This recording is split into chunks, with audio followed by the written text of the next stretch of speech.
So I play the character of Jennifer, and Jennifer is the oldest sister of two sisters in this family.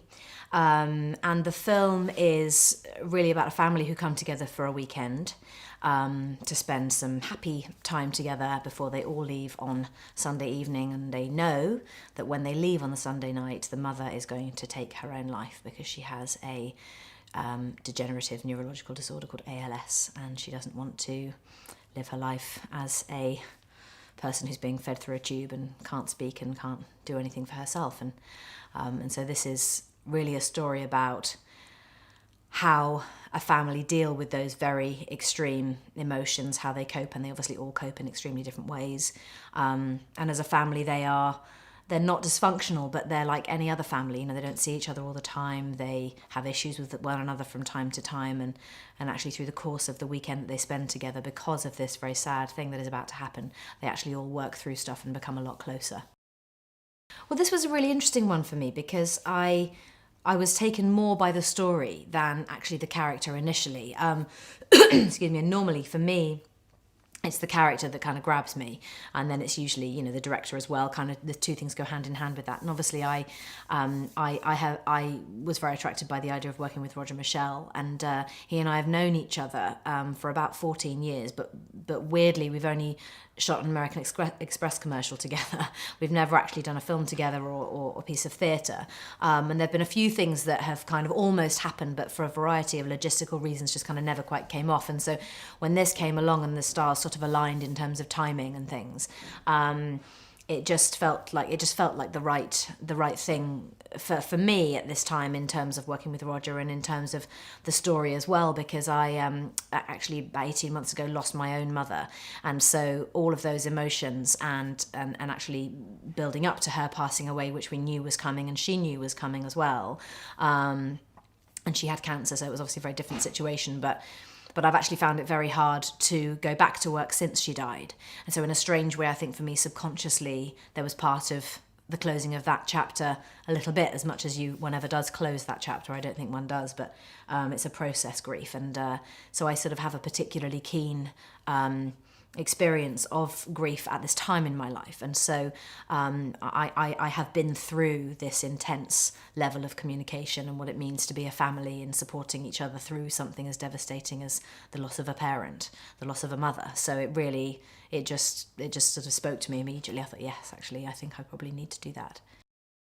I think Roger's the perfect director for something like this because he's such a gentle soul, and I think it takes a really calm, delicate, subtle hand to be able to capture all of those emotions, because it isn't melodrama. And also he has wanted to tell the story in quite an observant way. So there's been very little close-up coverage. In fact, just yesterday there was quite a close shot on my face, and I was just like, oh God, haven't had the camera that physically close to me this entire shoot. And I just love how he tells stories as a filmmaker. He's never forcing his vision on his actors or the audience. He very much sits back and observes, and I think this is the kind of story that really needs to allow the space for the audience to come in and observe and feel things for themselves, rather than forcing it or ramming it down the throat. And so yeah, and we've had such an amazing time with him. He's just been it's been a very special experience.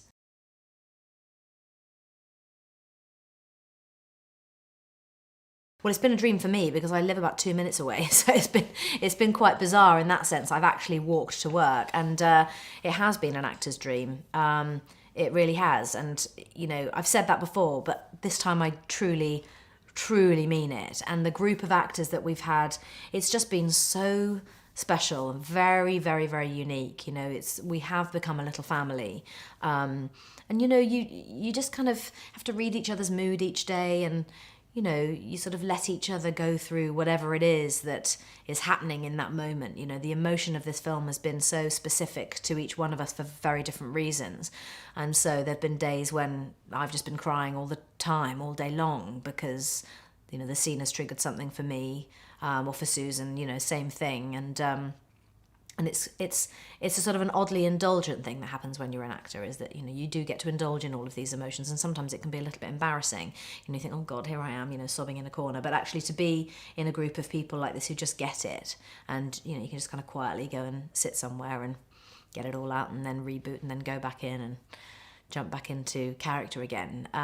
So we've had this sort of really lovely kind of nurturing environment, which again has been great for young Anson as well. I think we've all felt really excited for him that he's been exposed to such a wide variety of great experiences that he can hopefully take with him into other things that he does from now on. Yeah, I mean, I think, you know, there are words that have been used to describe this film as being, you know, dysfunctional family, and I immediately say, well, they're not dysfunctional. I mean, it's really not the case. And also, it isn't a downer. It isn't sad at all.